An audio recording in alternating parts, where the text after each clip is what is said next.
Box office top 10 this week. Well, as I said, it's Monday. It's now 9:45. So we're recording this before the chart comes out. So we've guessed the top 10, which is, this is completely made up. But I think this is great. Amadeus is at number 1. I mean, I don't know how that happened. Anyway, but it's based on, this is the way a lot of radio stations back in the day did their chart. They've kind of made it up as they went along. So here we go. At number 10, Words of War. Yeah, well, it's well done for it going in for the top 10. Has it? That's the question. I've got no idea. Your interview is still available, and that was I thought it was a really terrific interview, and it's a story that I'm ashamed to say I did not know better, and watching it made me want to go and find out more. And of course, it features in a supporting role, but in a very key role. Hello to Jason Isaacs. Number 9 from the world of John Wick, Ballerina. Yeah.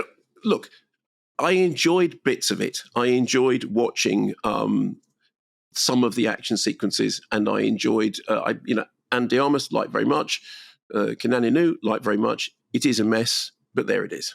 The Salt Path is at number 8, so we think. Again, Jason Isaacs now in the top 10 twice in this made-up chart.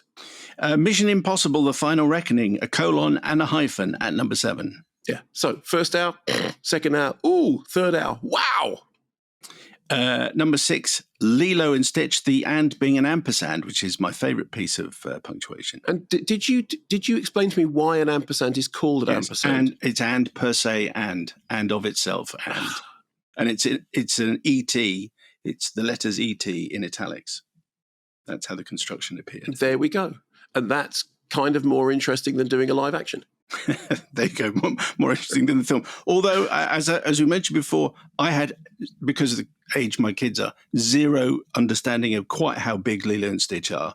Yeah. And to think that their movie has been so astonishingly successful, which it's taken a gazillion pounds. I know. So it's number 6 now, but it has done very well.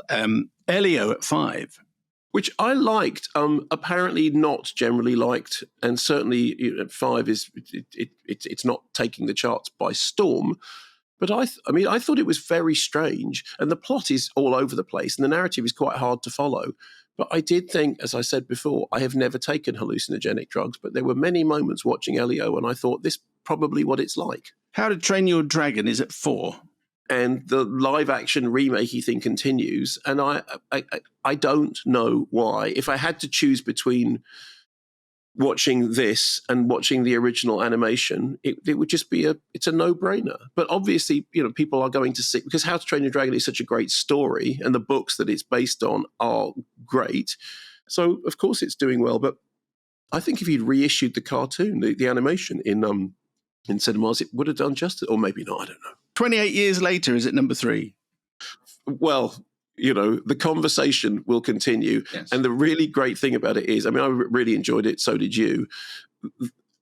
Every day, every week since I see it, I have to reconsider what I think about the end. And I think that one of the most astute things was the email that we had last week. In our spoiler section. In our spoiler special, which I won't spoil it, which said, of course, in that world, no one ever knew, which I think was a really good point. Yeah. I think it's going to be one of my films of the year. Yes. Which is less complete than your list, obviously, because you have to see everything. But in terms of films that stay with you, and I think one of the reasons I think it's going to be one of my films of the year is that this is a wild guess that Bone Temple, which comes in January, will make it an even better film.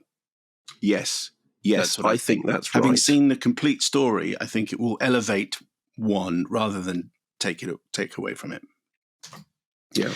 We will find out in January. M3gan 2.0 is at number 2, confusingly. Okay, may I say something, which is many people on our YouTube channel, which I'm very glad that people watching on YouTube have been saying, why does he keep calling it M3gan? It's pronounced Megan. It's not pronounced M3gan, it's pronounced Megan. So let me explain something. It's written M3gan in the same way as Fant Forstick. And if I find a joke ridiculously funny, I will keep doing it until the end of time. And the more you ask me not to do it, the more I will do it. Although you did agree not to use silly names for actors. Yes, because somebody said that's actually unfair. And that's perfectly fine. He is Timothée Chalamet. Timothée Chalamet. That's absolutely fine. And that was correctly put. But M. Thregan 2.0 is written M. Thregan 2.0 in the same way as Van Forstig, in the same way as Sir Sevenen, and I will always say them like that. Also, partly, I know this sounds ridiculous, I used to work for Sight and Sound. Sight and Sound, well, the monthly film bulletin. The monthly film bulletin's rule was this: the title of the film is exactly what is written on the screen. And exactly what is written on the screen is M. Thregan. Yes, and in this case, your kind of sort of little joke, it adds to the film, because then when people see it at a cinema or they see it advertised, they go, "Oh, that's what Mark's talking about." Yep, okay, exactly. I get it. Daniel in Clapham, I've just seen Megan 2.0. Thought the first was fine, but was a horror comedy lacking in scares and laughs. The second is less Chucky 2, more Terminator 2 meets Megan Impossible, which I quite like. That's very good. It gives up even pretending to be a horror franchise and goes for an action comedy adventure. It has a ludicrously over-the-top plot, on a par with the last Mission Impossible film. It's almost Megan versus the Entity, but overall, despite a few laughs, it's only mildly entertaining, fair, again, and quite forgettable. Thank you, Daniel. And number one is F1 the movie, F1 : the movie. Ben Vost says the name, because we were talking, I think we called it F1. Yeah, you were calling it F1, which I thought was brilliant because the kind of F1.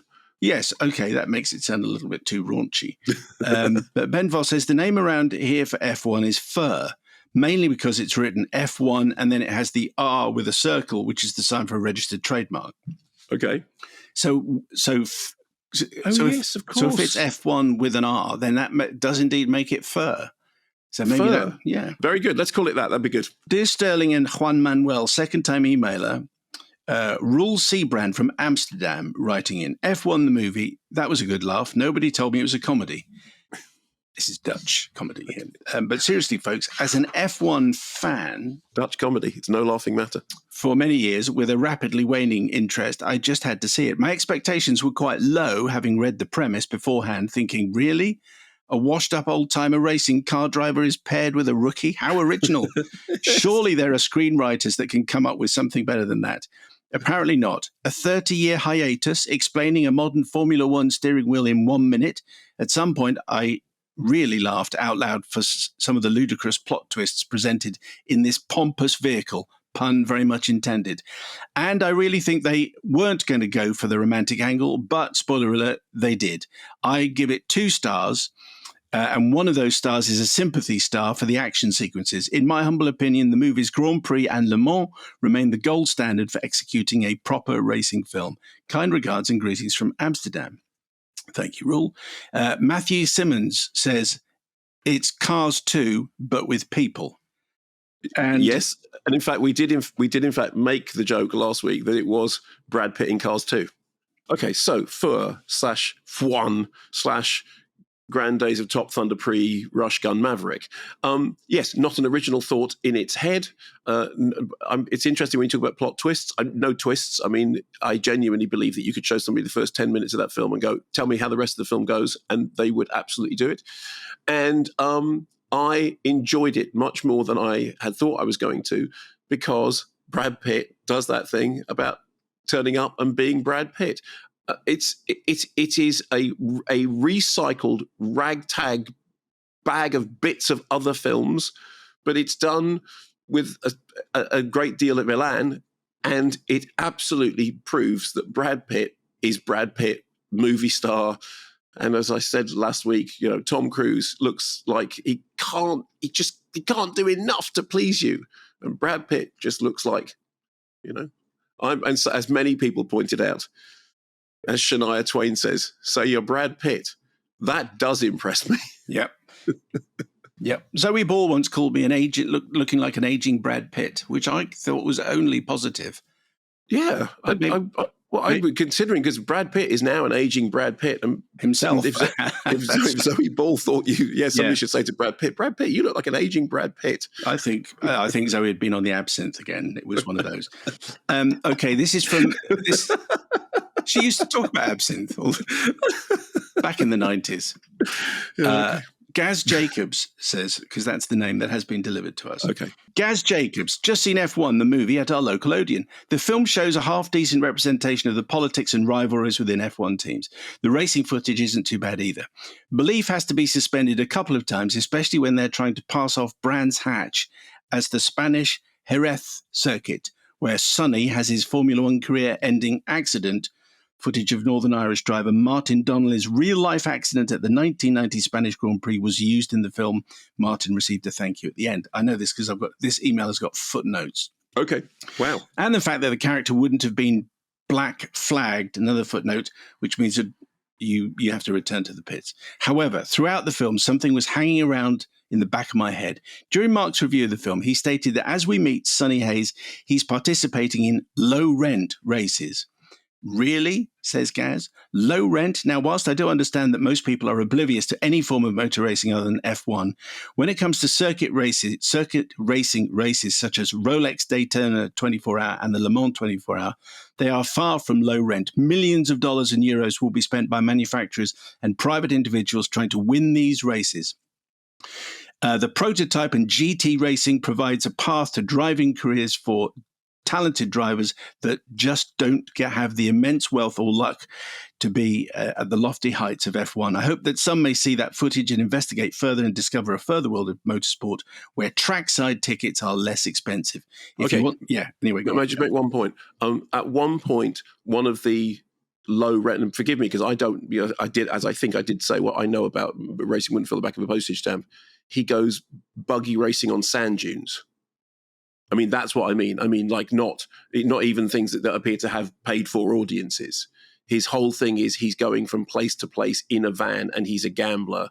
So within the narrative of the film, low rent as compared to the spectacular wealth involved in F1. And when you and I went to the Formula One ground, wherever it was, I mean, I've never seen so much money parked in my life. So thanks to Gaz Jacobs for his email. Sorry for mashing it all up, but he does talk later in the email. He does talk about F2, F3, and F4. So yes, and there are footnotes, and there are lots and lots of. It's like a thesis, with different numbers of stars for each one of them. But thank you for the work and effort, Gaz. I appreciate that. A star.